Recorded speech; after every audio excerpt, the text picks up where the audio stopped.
My name is Nick Robeson and I'm the Chief Executive of Boyden, who are an executive search firm. I look after the UK and Ireland.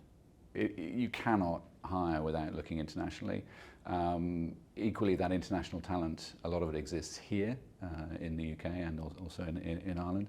But the majority of our searches have an international lens on them, and we're fortunate enough to have representation in 45 countries, so that helps. But it's fundamental to any international or global organisation.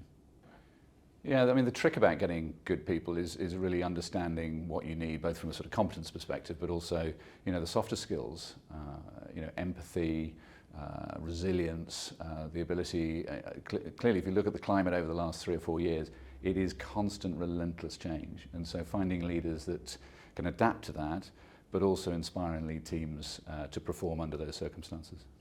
My name is Nicole Anderson, and I am the founder and CEO of Mend HR Solutions and Mend Recruiting, and also Yodel, which is an AI HR platform, as well as a recruiting matchmaking platform. The global workplace is changing rapidly. It's moving so fast with digital enhancements across the globe with remote work. So remote work has made it possible for you to employ talent in many parts of the world, global resources that allow you to have an employee of record, allow you to have PEO services, allow you to have different HR aspects where you don't have to know all of the ins and outs of employment, and you can use those resources. So our workforce is growing. More employees are looking for remote. Somebody who's interested in studies in Africa now can work from the United States and be employed in Africa to learn a new skill and learn a new trade. So globalization is really changing what the workforce looks like right now.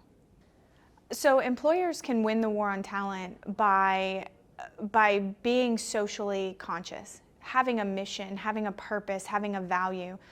Employees are going to work and want to work for a company who's showing purpose. And they're going to know right away if a company is lying about the purpose, and they're going to end their employment very fast. But for employers who want to maintain staff or employees and take employees from competitors and have a top workforce, it's going to be by purpose. There's social media, there's so much ability for people to get information around the globe within seconds, that an employee is wanting a company that can shift the perspective on social philanthropy. And that is what's going to drive win the war on talent, is being able to have a socially conscious organization.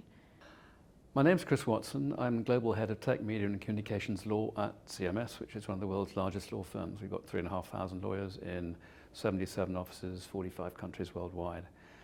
I am a specialist in technology and communications law and how it is played out in many countries around the world. I speak a number of languages, which makes what I do very international. Because I believe that everybody in every organization is now in HR and human development, and if you don't get it, then you're going to lose a lot of people, especially this new generation, who are very mobile and want to be engaged. They are engaged, they really want to be engaged, and if you stand back and don't engage, then you will lose them and you'll lose talent and investment.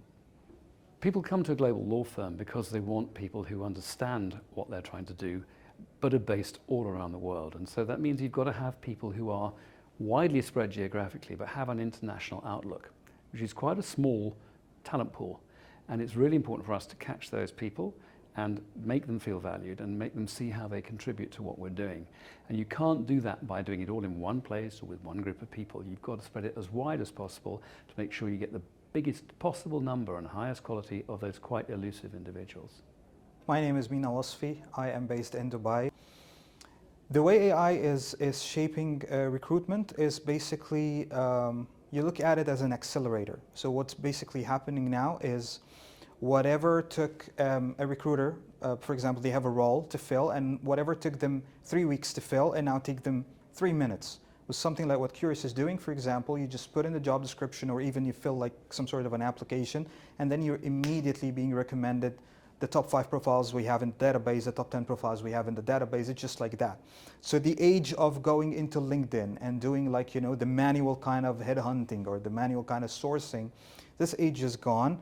Along with it, and this is not a prophecy, by the way, it is happening already, along with job boards. So whatever recruiters are using now to just post a job and then wait for the relevant application to come through, this is going to be in the past.